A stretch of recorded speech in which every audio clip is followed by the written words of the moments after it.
Welcome back, listeners, to the BizBlend podcast, where we go beyond business to explore the heart, soul, and leadership behind sustainable success. I'm your host, Sana, as always, and today we're diving into a conversation that's as much about personal transformation as it is about productivity. It's about faith, mental health, relationships, and soul care shape the way we lead, work, and live. And listeners, my guest today has a very powerful story of resilience, redemption, and reinvention. From growing up without a clear model of faith or leadership to being overwhelmed in ministry and finally finding clarity through transformational coaching, he now helps men and leaders lead with integrity, balance, and purpose. So, we are going to dig into the real lessons, the challenges, and even the contradictions that come with leading from a healthy soul while navigating the demands of a business life. So, let's unpack what it really takes to lead, yes, and love. Listeners, meet my incredible guest, Joshua Delp. So, Joshua, welcome to the show, and I'm really, really honored to have you here with us. It's really The honor is mine, and I could not be more overjoyed. I love your line there, the heart, soul, and leadership that sustains productivity. That's a beautiful line. I'm excited to jump in. absolutely, absolutely. You can take that line away, Joshua. I'll do it. I'll do it. Okay, um, so I think there's so many aspects here that we are going to discuss today, listeners. So, why am I starting with mental health? Because right now, looking at the present circumstances and what we are seeing, especially post pandemic, I think mental health has immensely gained a lot of importance regarding opening up for conversations and discussions among people, organizations, leaders, entrepreneurs. So let's start with mental health, Joshua. Yes. Um, you have shared that burnout and overwhelm were pivotal moments in your journey. Uh, if you can give us a glimpse of how it looked like for you on a daily basis and once how you realized it. Yeah. I think starting off, I'd like to just mention, like, because I come from a broken background, I had trauma, divorce, substance abuse in my family. Even I was even molested as a child. I struggled with deep insecurity, soul wounds, low self worth, or growing up, stress, anxiety, because I had a very bad speech impediment, a stutter. So I came from a very negative psychological place in life. And so it really has been a journey.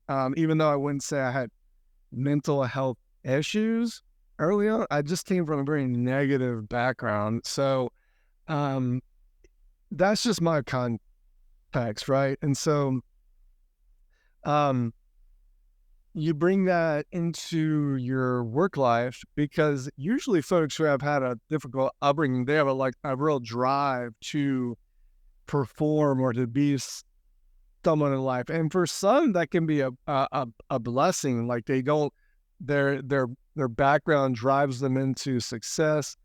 But usually, what I found is that is not from a place of integrity or sustainability, because the soul, your psychology, whatever words that you want to use, isn't in a healthy spot. And so you adopt patterns and strategies that may get results, but there's a detriment on your soul or your mindset or your mental health over time. And so you can find yourself, maybe you're in a place of quote unquote worldly success, but you're not thriving in your personhood. You're not thriving in your mental health. You're not really enjoying life. If I could just be like, you know, And especially if you come from a broken background, you can have a high tolerance for pain. You can have a high tolerance for psychological pain. So your normal is not normal. And so what that does is you can just kind of grit through it for a while, but eventually the bill becomes due. And throw on a pandemic and the fact that many of the things that sustain our mental health, i.e., social belonging, family integration, friendships, and community, we are such a highly social creature. We are deeply, deeply social. And so that has been fragmented greatly in the past 5 to 10 years. And as technology has advanced, um, we're just in a mental health crisis. If you look at any of the stats, anxiety all time high, depression all time high, suicides and drug addictions all time high, drug prescriptions all time high. So I mean, it literally is a mental health pandemic. I believe in the United States, it's actually reached that classification in a few of the categories. All that to say, my journey, I don't know that I'm very special. I think a lot of folks have been through a lot in life, but I have had to grapple with it and build into, you use that word resilience. I was not very resilient, and so I've had to invest in therapy, coaching, leadership development, and just really in my own personal development so that I can be an effective agent in the world. And really, everyone's got a journey. That's why I became a pastor. That's why I do coaching, is because there's no simple answers here, right? And so it takes understanding someone's context, where the gaps are, and then what they need to put in place so that they can thrive. I like that word, thrive, because we don't want people to just survive. We want people to thrive. And I'm a Christian, so I believe the teachings of Jesus actually give us the best picture for humans thriving. But often those land in they stay in church world or spiritual context, and many of the principles of faith really land in the practical of everyday life. And so really it's been a journey of integrating faith, wisdom, sound psychology, and just good life principles to learn how to be a thriving and resilient individual myself. But the reality is everyone's dealing with something. And so when you work as a pastor for a decade, you realize like no one gets out of this thing scot-free. And we all have places that if we add in some support or some principle or some wisdom or some discipline, some whatever it is, so you can add to your level of thriving. You can add to your quality of mental health. And that's vital because if this is the BizBlend podcast. If you want to be a successful business leader, it starts with you. Leadership begins with you and the quality of your character, your mental health, and your ability to be resilient in life's challenges. Because anyone who's in business knows the challenges are coming every day, right? Every week, every day. And so that resilience, that foundation of your individual character is the foundation of your success. So that was a long answer, but I mean, that's just been the journey, right? So, it's a passion. It's definitely a passion area of mine because it's been a journey of mine. It has been. It is. And do you think everything is perfect right now, Josh? Because why am I asking this? Is because, um, we kind of right now are in that hustle mode always. We're looking for some quick fixes, quick healing. Even, in workplaces, I mean, mental health conversations or taking breaks are encouraged, but then you are also kind of expected to get back very soon. And everyone has that, we have our own time, we have our own period of healing. And sometimes, considering all these options and external factors, we sometimes become too hard on ourselves, to get back the, outer world expectation mode and all that. So, you think that, everything's perfect right now, or you are still work in progress? 100%. There is no such thing as arriving. There is no such thing as perfect. To be human is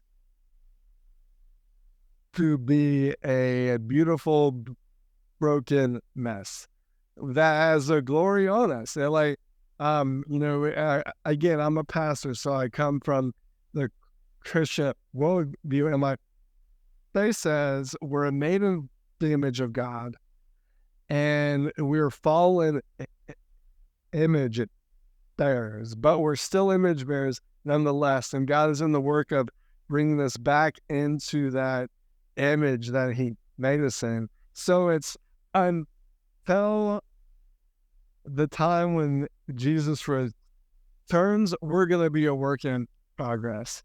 And so I say that again, that's just my worldview. That may not be the worldview of your listeners. But even if you're just a secular worldview, is there is no such thing as perfect this side of heaven. It's just not a reality. And so I call it this. Are you on the wholeness journey? I really like that phrase, the wholeness journey.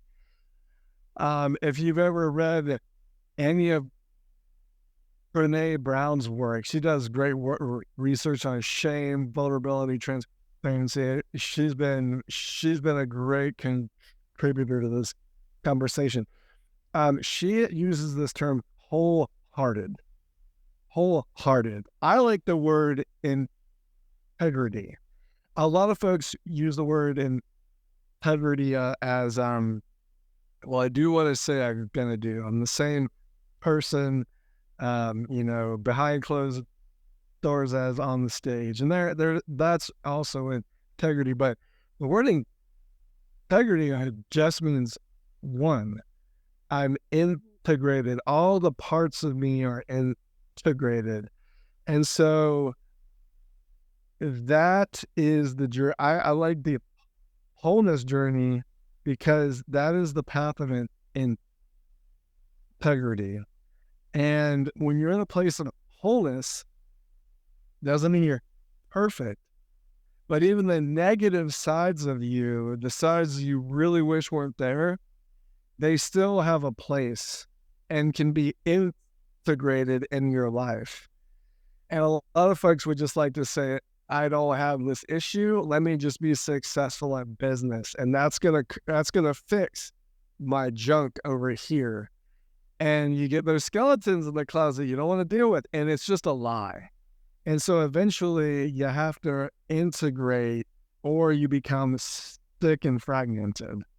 And so I would say that I'm not perfect by any stretch of the imagination. Just ask my wife. We got a 2-year-old and a 6-week-old. Sometimes I react in ways that I'm not proud of, but I can still bring those areas of my life to the table, into my relationship with God, into my relationship with my wife, and just own them. And so it is a journey. And I think when you're comfortable with the sense of I'm on the journey, that is the measure. And if you're not even trying, well, then you're off the grid. You see folks that have arrived, they're like, I'm good. I don't need to learn or grow. I worry about the coachable or unteachable people. They're the folks that are stuck in pride, and that's going to stop them from ever allowing new wisdom, truth, and life to them. It's not good, man. It's not good when you cannot, when, if you're unteachable or you think you've arrived, you're in a dangerous spot. I agree. I agree with you, Joshua. There is no stopping for learning, and this is something I'll be very personal here. That and this is something my few of my good friends, my father, have taught me that uh, I used to be not very good in receiving constructive feedback. I, I used to think that it's a kind of a personal on my drawbacks, and I used to express that discomfort with irritation, anger, or maybe not talking with them. But over the years, I've realized that if I am not I'm not receiving any kind of constructive feedback, and I am not allowing myself to maybe acknowledge, accept, and work on it, then I'm not growing at all. I'm not growing at all. And that showed, unfortunately, in my output or in the way of I led my life during those times. But now it's kind of, once again, I'm in that growing phase, as you perfectly described it, Joshua. So I totally relate with that. I'd love to make a comment on that. Insecurity is really on the same spectrum as pride. It's really like it's focused on you. And what happens is there's 3 pillars of a healthy or secure self-concept, and that is belonging, worth, and competence or confidence.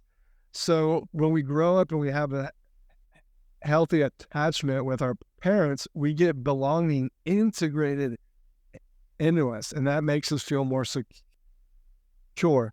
We hopefully we get a sense of worth and value from our upbringing as well. Not everybody does, right? So you end up earning your worth, right? That was my thing. But hopefully, in my view, we're all made in the image of God, so we intrinsically have worth. And so you can be freed from worrying about earning that worth and all that striving in it. Lastly is competence or confidence. I've got what it takes. I can handle this, right? I can figure it out, right? This belief in your ability to have agency in the world. If you put those 3 things together, there is a security in your personhood or your identity or your self concept. When you've got a sense of security, then you can receive the feedback that, hey, I'm not perfect. I do have this stuff to work on. But when you don't have it, and you don't have the framework of understanding, like, and have that sense of identity and security, you become very shaken by this critical feedback. And I've been there. I mean, I think a lot of us have, but as we grow, if you can build that sense of belonging, hey, I'm loved, I'm enjoyed, no matter what. If you have worth, hey, I matter, I have something to contribute. If you have competence or confidence, hey, I can figure this out. That's the triad that releases all that insecurity and frees you to grow so that you can be the most effective version of yourself in whatever endeavor that you've got. And I think if you have an endeavor that matters and you want to actually see it succeed, it's got to stop being about you, or you'll stay small. And so I hope that little framework alone will help your audience just maybe set aside a bit of that insecurity.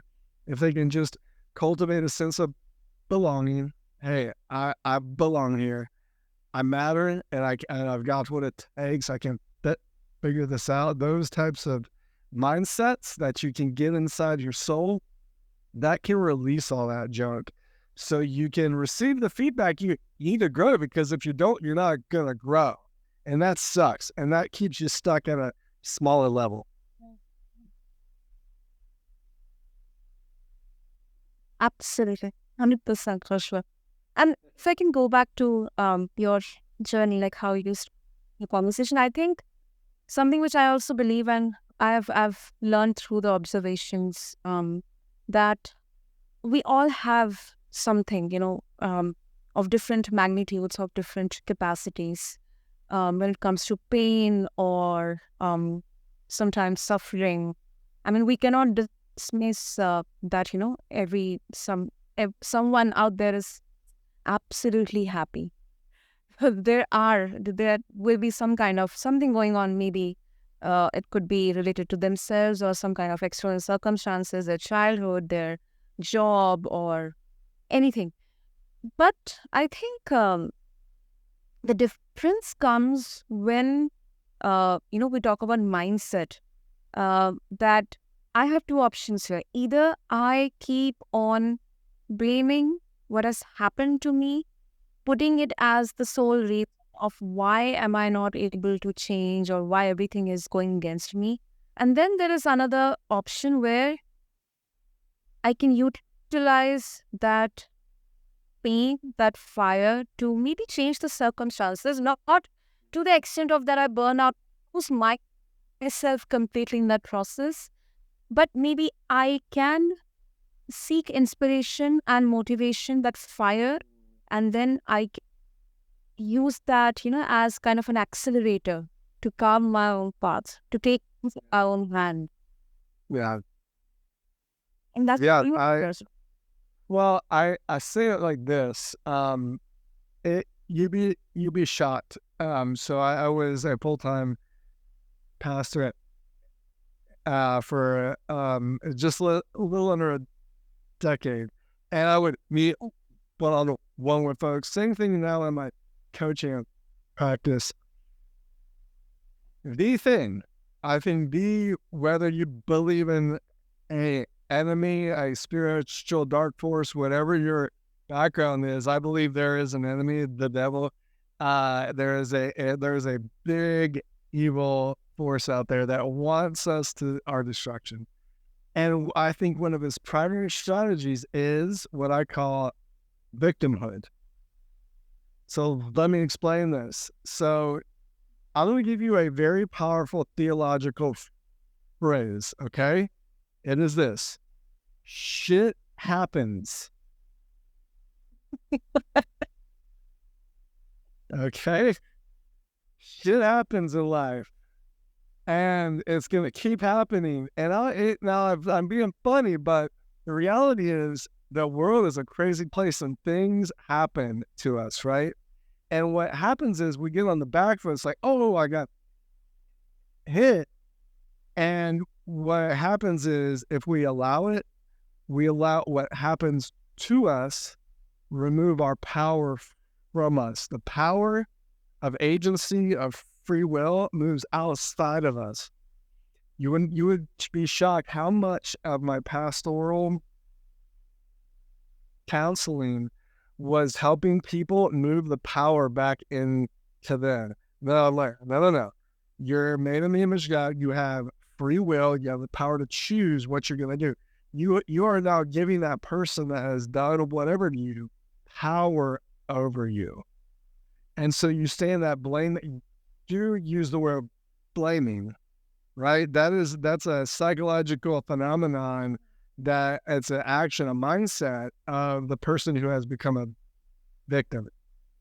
And so what we have to do is we have to get out of victimhood. And it can be a moment by moment thing, right? Like if you're driving in the car and someone cut you off and you like blow up, the power has left you. You are now reacting. They've taken power over your character. If my 2-year-old, my sweet son, is having a fit and I react poorly, I've given him the power over me. I got to bring it back in and say, son, I love you, right? Like I'm not going to yell back. I'm going to be calm and loving. And what am I doing? I'm taking the power back.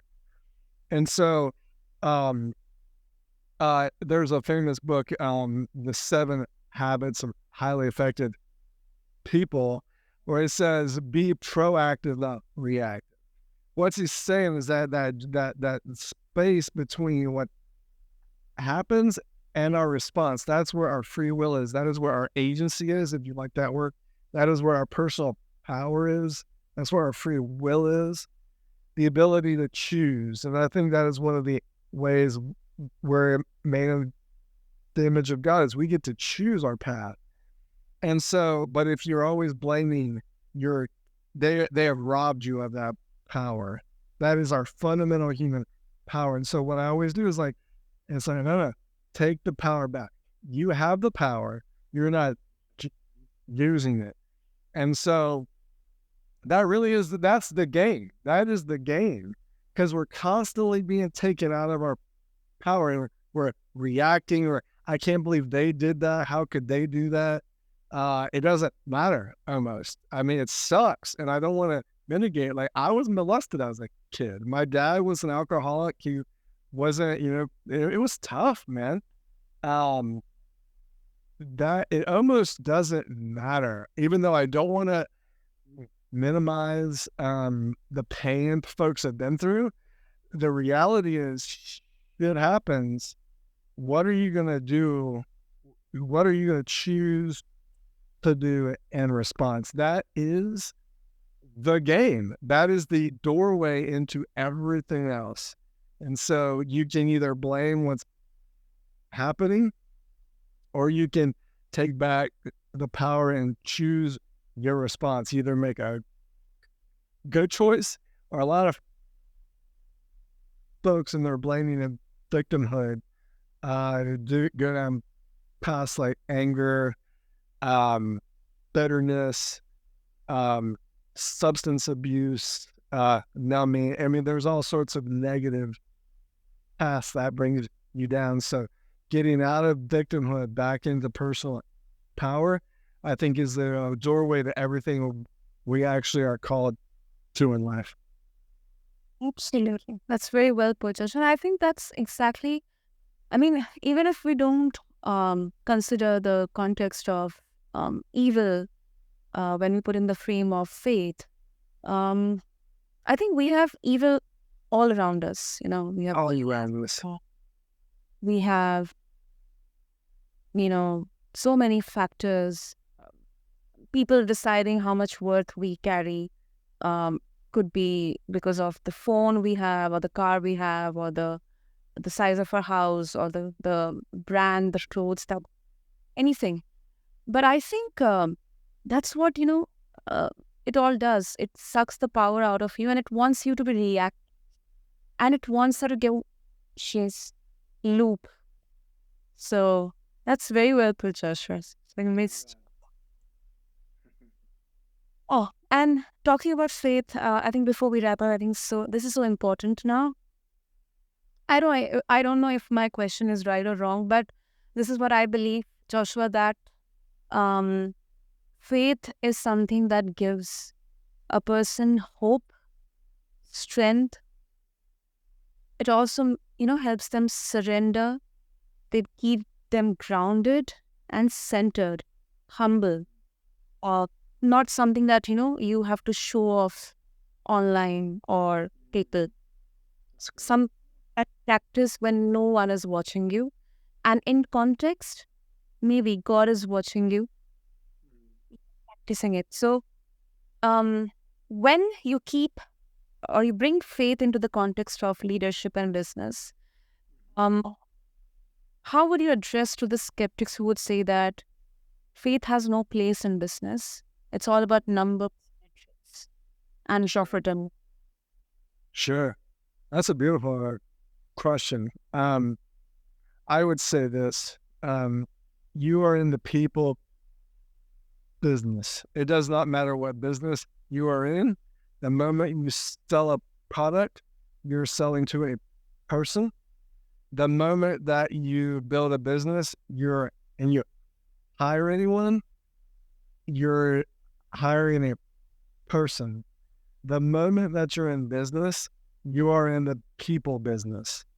And how you deal with people is driven whether you are an absolute atheist or a devout believer of any faith.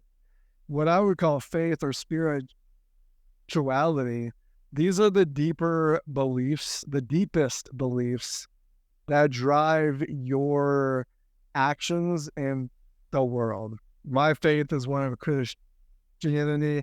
You can be Hindu, Buddhist, Muslim. Faith and spirituality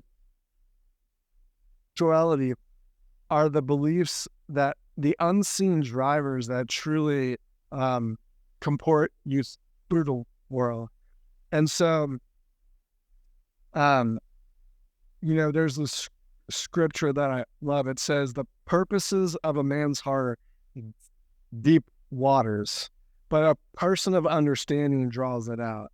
If you're not thinking about what is driving you, like even if just that business is about numbers and profits and losses, that you're putting faith in that idea. We all have faith in something. I've got like a chair right here. Faith is believing that when I sit down on that chair is going to hold my fat behind up. So you've got faith in something. It just is true. We are creatures that believe things. And so I would say that if you have not examined what you believe, I like this phrase. Why do you do what you do? Your motives. I was fascinated by that idea. Why do people do what they do? And so if you cannot examine your motives and also examine how you treat people, again, I'm a man of faith, and so Jesus said this phrase: "What good is it for you to gain the whole world and lose your soul?" It's almost cliche now. People are becoming billionaires faster than ever, and multi-millionaires, and you're miserable at home. Your kids hate you. You have a heart attack at 50. Like, what? What are we talking about here? If business is only about dollars and cents, you have no soul. And so I would just challenge the skeptic to say, you've got faith in something. You're putting your hope in some belief you've got. I would challenge you to say, what are those beliefs you're building your life upon and running your business upon? Because you are steering the ship based on something. And so I say this, like, what you believe bears out in your life. Your thoughts create your words, and your actions create your habits, create your results over time, create your destiny. Or as we say in the scriptures, a man reaps what he sows. So if you're reaping, look at your life honestly and say, how am I reaping? If there's some areas that you don't like what you're reaping, what are you sowing? And that's the stuff of faith. You're sowing things in your life based on what you believe, and the results are a consequence. So I don't know if that answers your question, but we all drive our lives based on what we believe. And so if you don't like your results, well, you might want to change what you're putting your faith on. I'll leave it there. No. But that's once again, I think it itself is so powerful to hear, and I think, yeah, I mean, it's a free. Everyone has their free will to share their opinions and thoughts. And but I think personally for me as well, not only in business but in any life situation or any work that I'm going to do, I think that that hope, that faith is the last resort when nothing is working out. That's what going to make me um, alive, and if everything works out, thrive as well. Yeah. I'll say this. I'll give you a little challenge. Okay, I want to challenge you, Sana. Don't make faith your last resort. Make it your first response. So instead of doing it all on your own and then getting to some place where it's like, I guess I gotta trust in God now. Start like I've been there. It's like, well, I've done it all that I need to do, and it's like, God help me. And you put God or your faith on that last resort. Instead, bring your first response so that when you're starting your day, when you're facing a challenge, there's that. Remember how we spoke about the space between the stimulus and a response? You could use that little block to pray or to invite faith, use your faith, invite God's wisdom in your life so that you're not just doing your own response, then that you invite the divine to help you navigate with wisdom, with strategy. Like I'm a strategic guy. I'm pretty knowledgeable on some stuff. I got a lot of life experience. I can crap the bed on a situation faster than like 1, 2, 3. I want the strategy of heaven. I want the wisdom of God in my life. I don't want it all relying on me. And so I would just lovingly encourage your listener, don't make faith a last response when it's all gone wrong. Make it, or excuse me, your last resort. Make it your first response so that you're being driven by your highest ideals and your most noble values and your wisest principles, not just in the latest hack of the day or the latest productivity tip. I mean, those are a dime a dozen. Like these deeper intrinsic things that have lasted for thousands of years: hope, love, faith, truth, wisdom, compassion. These things, these are eternal principles that can drive your life into a thriving place. So I'll take up that challenge, and it makes sense to me. Absolutely makes sense to me, Joshua, because um, I think yeah, it's kind of something that I cannot put in words, but my inside, my inner self says yes. Let's do it. Let's do it. yeah. Why wouldn't he? This has been a joy. Yes, absolutely. And Joshua, if listeners, they would like to connect with you and get a hold of the resources that you're providing, if they would like to share something of their own with you, what would be the best ingredient? Sure. I'm on all the social medias, just my name, Joshua Delp, and then all of my resource and work with leaders and men is risingleadership.org. Superb. So, listeners, I'll have all the details, the links in the show notes. So, just refer to them along with this episode on whichever podcast platform you listen to. And I think what strikes me here today, what I've learned and what I'm going to take away, apart from the challenge that Joshua has given me, is how much alignment between faith, soul, and leadership, how this alignment can actually accelerate impact rather than slow it down. So I think it's a hard lesson many of us have to learn, or we only learn after burning out or breaking down, but it's better late than never.